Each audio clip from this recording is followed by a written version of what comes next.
ಎಲ್ಲರಿಗೂ ನಮಸ್ಕಾರ. ATV Karnataka YouTube ಚಾನಲ್ಗೆ ತಮಗೆಲ್ಲರಿಗೂ ಕೂಡ ಪ್ರೀತಿಯ ಸ್ವಾಗತ.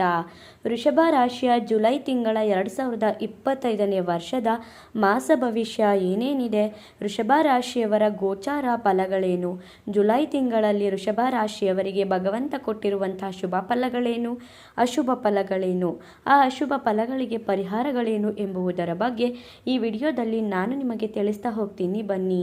ಅದಕ್ಕೂ ಮುನ್ನ ನೀವೇನಾದರೂ ವೃಷಭ ರಾಶಿಯವರಾಗಿದ್ದರೆ ಹಾಗೆಯೇ ಆಂಜನೇಯ ಸ್ವಾಮಿಯನ್ನು ನಂಬುವುದಾದರೆ ಈ ವಿಡಿಯೋಗೆ ಈಗಲೇ ಒಂದು ಲೈಕ್ ಕೊಡಿ ಮತ್ತು ತಪ್ಪದೇ ನಮ್ಮ ATV ಕರ್ನಾಟಕ ಯೂಟ್ಯೂಬ್ ಚಾನಲನ್ನು ಸಬ್ಸ್ಕ್ರೈಬ್ ಮಾಡಿ. ಹಾಗೆ ಈ ವಿಡಿಯೋನ ಎಲ್ಲರಿಗೂ ಕೂಡ ವೃಷಭ ರಾಶಿಯ ಎಲ್ಲರಿಗೂ ಕೂಡ ಶೇರ್ ಮಾಡಿ. ವೃಷಭ ರಾಶಿಯ ಶುಭ ಫಲಗಳ ಬಗ್ಗೆ ಮೊದಲಿಗೆ ನೋಡೋಣ. 2025ನೇ ವರ್ಷದಲ್ಲಿ ತುಂಬಾ ಅದೃಷ್ಟವನ್ನು ಮಾಡಿರುವಂಥ ರಾಶಿಗಳಲ್ಲಿ ವೃಷಭ ರಾಶಿಯು ಕೂಡ ಒಂದಾಗಿದೆ. ಹಾಗಾಗಿ ವೃಷಭ ರಾಶಿಯವರಿಗೆ ಈ ತಿಂಗಳು ಪೂರ್ತಿಯಾಗಿ ಖಂಡಿತವಾಗಿಯೂ ಕೂಡ ಅನುಕೂಲಕರ ವಾತಾವರಣ ಅನ್ನೋದು ಇರುತ್ತೆ. ವೃಷಭ ರಾಶಿಯವರಿಗೆ ಗುರುಬಲ ಇರೋದ್ರಿಂದ ತುಂಬಾ ಅನುಕೂಲಕರವಾದಂತಹ ವಾತಾವರಣ ಸೃಷ್ಟಿಯಾಗುತ್ತೆ.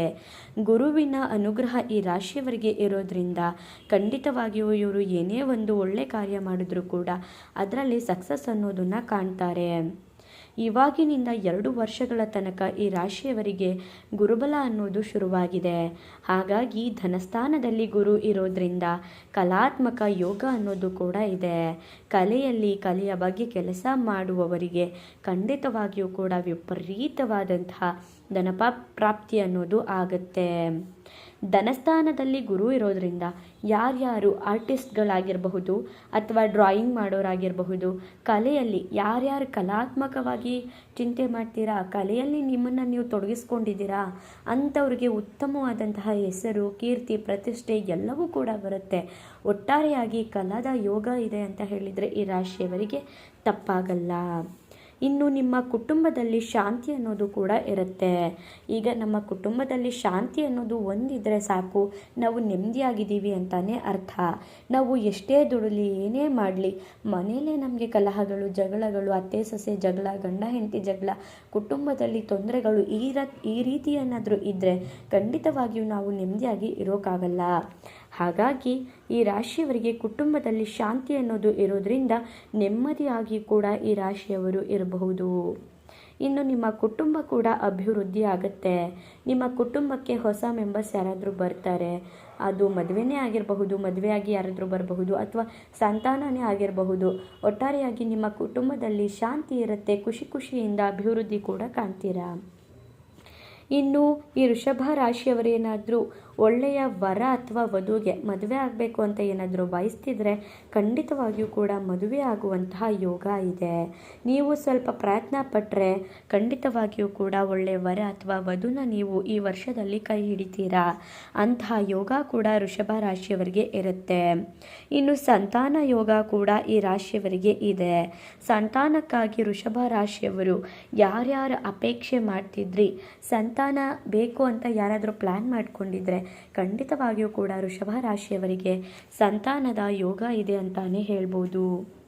ಇನ್ನು ಬುಧ ಮತ್ತು ಸೂರ್ಯನಿಂದ ಬುಧಾದಿತ್ಯ ಯೋಗ ಕೂಡ ಶುರುವಾಗುತ್ತೆ. ಬುಧ ಮತ್ತು ಸೂರ್ಯ ಇಬ್ಬರು ಕೂಡ ಒಟ್ಟಿಗೆ ಇರೋದ್ರಿಂದ ಖಂಡಿತವಾಗಿಯೂ ಕೂಡ ಬುಧಾದಿತ್ಯ ಯೋಗ ಶುರುವಾಗುತ್ತೆ. ವೃಷಭ ರಾಶಿಯವರಿಗೆ ಬುದ್ಧಿವಂತಿಕೆ ಅನ್ನೋದು ಹೆಚ್ಚಾಗುತ್ತೆ. ಬುದ್ಧಿ ಅನ್ನೋದು ಹೆಚ್ಚಾಗಿರೋದ್ರಿಂದ ಸಮಾಜದಲ್ಲಿ ಉತ್ತಮ ಹೆಸರನ್ನು ನೀವು ಪಡ್ಕೊಳ್ತೀರಾ. ಮೀಡಿಯಾದಲ್ಲಿ ಏನಾದರೂ ಕೆಲಸ ಮಾಡ್ತಿದ್ರೆ, ಬರಹಗಾರರು ಯಾರಾದರೂ ಇದ್ದರೆ ವೃಷಭ ರಾಶಿಯವರು ಈ ತಿಂಗಳಲ್ಲಿ ಖಂಡಿತವಾಗಿಯೂ ಕೂಡ ಸಾಕಷ್ಟು ಅದೃಷ್ಟ ಅನ್ನೋದನ್ನು ಪಡ್ಕೊಳ್ತೀರಾ. ಮೀಡಿಯಾದವರು ಸ್ವಲ್ಪ ಎಫರ್ಟ್ ಹಾಕಿ ಖಂಡಿತ ಉತ್ತಮ ರೀತಿಯಾದಂಥ ಲಾಭ ಅನ್ನೋದು ಈ ತಿಂಗಳಲ್ಲಿ ಬರುತ್ತೆ. ಇನ್ನು ಲಾಭಸ್ಥಾನದಲ್ಲೇ ಶನಿ ಇರೋದ್ರಿಂದ ತುಂಬಾ ದೆಸೆ ಅನ್ನೋದು ಶುರುವಾಗುತ್ತೆ. ಈ ರಾಶಿಯವರಿಗೆ 2.5 ವರ್ಷಗಳ ಕಾಲ ಅದ್ಭುತವಾಗಿ ಶನಿ ಲಾಭಸ್ಥಾನದಲ್ಲಿ ಇರೋದ್ರಿಂದ ಖಂಡಿತವಾಗಿಯೂ ಕೂಡ ವಿಪರೀತವಾದಂಥ ಲಾಭ ಅನ್ನೋದು ಇರುತ್ತೆ. ವ್ಯವಸಾಯ ಮಾಡುವವರಿಗೆ ಒಳ್ಳೆಯದಾಗುತ್ತೆ. ಯಾರ್ಯಾರು ಕೃಷಿನ ನಂಬಿಕೊಂಡು ಕೆಲಸ ಮಾಡ್ತಿದ್ದೀರೋ, ರೈತರು ಯಾರ್ಯಾರಿದ್ದೀರೋ, ಕೃಷಿಕರಿದ್ದೀರೋ ಅವರು ಬೆಳೆದಿರುವಂತಹ ಬೆಳೆಗೆ ಡಬಲ್ ಹಣ ಅನ್ನೋದು ಸಿಗುತ್ತೆ. ಹಾಗೆಯೇ ಒಳ್ಳೆ ಮಳೆ ಬೆಳೆ ಆಗುವಂತಹ ಕಾಲ ಕೂಡ ಈ ರಾಶಿಯವರಿಗೆ ಆಗತ್ತೆ. ಇನ್ನು ಶುಕ್ರನಿಂದ ನೀವು ಮನೆ ಕಟ್ಟುವಂತಹ ಕೊಳ್ಳುವಂತಹ ಯೋಗ ಕೂಡ ಇರುತ್ತೆ. ಶುಕ್ರನು ಕೂಡ ಒಳ್ಳೆಯ ಸ್ಥಾನದಲ್ಲಿರೋದ್ರಿಂದ ನೀವೇನಾದರೂ ಮನೆ ಕಟ್ಟಬೇಕು ಅಂತ ಪ್ಲ್ಯಾನ್ ಮಾಡ್ಕೋತಿದ್ರೆ ಅಥವಾ ಮನೆ ಬಗ್ಗೆ ಏನಾದರೂ ಚಿಂತೆ ಮಾಡ್ತಿದ್ರೆ, ಮನೆ ತಗೋಬೇಕು ಅಂತ ಏನಾದರೂ ಯೋಚನೆ ಮಾಡ್ತಿದ್ರೆ, ಅರ್ಧಂಬರ್ಧ ಮನೆ ಕಟ್ಬಿಟ್ಟು ಏನಾದರೂ ಬಿಟ್ಬಿಟ್ಟಿದ್ರೆ ಇದರಿಂದಲೂ ಕೂಡ ಈ ರಾಶಿಯವರಿಗೆ ಒಳ್ಳೆಯದಾಗತ್ತೆ. ನೀವೆಲ್ಲ ಕರೆಕ್ಟಾಗಿ ಪ್ಲ್ಯಾನ್ ಮಾಡ್ಕೊಳ್ಳಿ. ಆಗ ಖಂಡಿತವಾಗಿಯೂ ಕೂಡ ನೀವು ಅಂದ್ಕೊಂಡಂಗೆ ನಿಮ್ಮ ಜೀವನ ನಡೆದುಕೊಂಡು ಬರುತ್ತೆ. ಇನ್ನು ವಾಹನ ಕೊಳ್ಳುವಂತಹ ಯೋಗ ಕೂಡ ಈ ರಾಶಿಯವರಿಗೆ ಇದೆ. ನೀವೇನಾದರೂ ತುಂಬ ದಿನಗಳಿಂದ ಸ್ವಂತವಾಗಿ ಬಿಸ್ನೆಸ್ ಮಾಡಬೇಕು ಅಂತ ವಾಹನ ಖರೀದಿ ಮಾಡಬೇಕು ಅಂತ ಅನ್ಕೋತಿದ್ರೂ ಕೂಡ ಆಗುತ್ತೆ.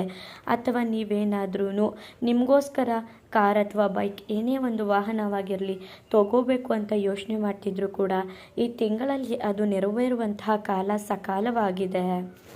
ಇನ್ನು ಹೊಸ ತರಹದ ಟೆಕ್ನಿಕ್ಕನ್ನು ನೀವು ಕಲ್ತ್ಕೋತೀರಾ. ಹೊಸ ಹೊಸ ಯೋಜನೆಗಳನ್ನ ನೀವು ಶುರು ಮಾಡ್ತೀರಾ. ಹೊಸದಾಗಿ ಬುದ್ಧಿವಂತಿಕೆ ಅನ್ನೋದು ಬರೋದ್ರಿಂದ ನಿಮ್ಮ ಚಿಂತನೆ ಕೂಡ ಹೊಸದಾಗಿರೋದ್ರಿಂದ ಖಂಡಿತವಾಗಿಯೂ ಕೂಡ ಸಾಕಷ್ಟು ಲಾಭ ಅನ್ನೋದನ್ನೇ ಈ ತಿಂಗಳಲ್ಲಿ ನೀವು ಕಾಣ್ತೀರಾ. ಇನ್ನು ಇಷ್ಟೆಲ್ಲ ಶುಭ ಫಲಗಳನ್ನ ವೃಷಭ ರಾಶಿಯವರು ನೋಡಿದ್ರಿ.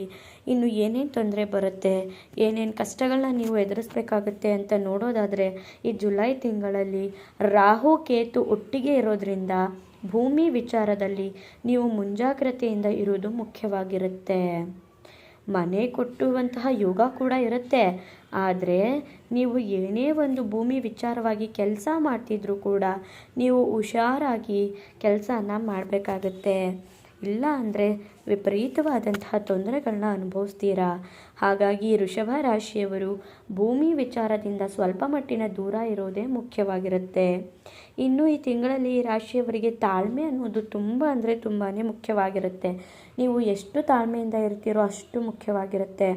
ಇಲ್ಲ ಅಂದರೆ ಸಾಕಷ್ಟು ಸಮಸ್ಯೆಗಳು, ಜಗಳಗಳು, ಕಲಹಗಳು ಅನ್ನೋದು ಬರುತ್ತೆ. ರಾಹುವಿನಿಂದ ಉದ್ಯೋಗದಲ್ಲಿ ಸ್ವಲ್ಪ ಒತ್ತಡಗಳು ಶುರುವಾಗುತ್ತೆ. ನಿಮಗೆ ಸ್ವಲ್ಪ ಟೆನ್ಷನ್ಸ್ ಅನ್ನೋದು ಬರುತ್ತೆ. ರಾಹು ಸ್ವಲ್ಪ ನೀಚನಾಗಿರೋದ್ರಿಂದ ಉದ್ಯೋಗದಲ್ಲಿ ನಿಮ್ಗೆ ಯಾರಾದರೂ ಕಿರಿಕಿರಿ ಮಾಡ್ತಾರೆ, ಇದರಿಂದ ನಿಮಗೆ ಟೆನ್ಷನ್ಸ್ ಕೂಡ ಆಗುತ್ತೆ. ಇಲ್ಲ ನಿಮ್ಮ ಉದ್ಯೋಗದಲ್ಲಿ ಕೆಲಸಗಳು ನಿಧಾನಗತಿಯಲ್ಲಿ ಸಾಗುತ್ತೆ, ಆಗಲೂ ಕೂಡ ನಿಮಗೆ ಟೆನ್ಷನ್ಸ್ ಅನ್ನೋದು ಶುರುವಾಗುತ್ತೆ.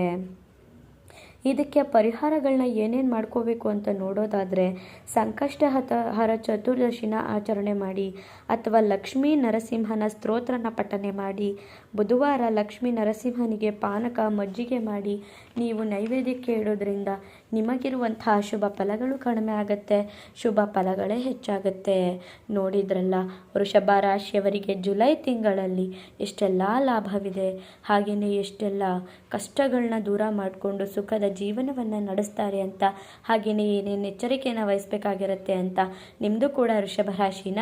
ಹಾಗಾದರೆ ತಪ್ಪದೇ ಈಗಲೇ ಲಕ್ಷ್ಮೀ ನರಸಿಂಹ ಸ್ವಾಮಿ ಅಂತ ಕಮೆಂಟ್ ಮಾಡಿ. ಹಾಗೆ ಮುಂದಿನ ಹೊಸ ವಿಡಿಯೋಗಳ ಜೊತೆ ಸಿಗ್ತೀನಿ. ಅಲ್ಲಿವರೆಗೂ ನೋಡ್ತಾ ಇರಿ ನಮ್ಮ ಚಾನಲ್. ಧನ್ಯವಾದಗಳು.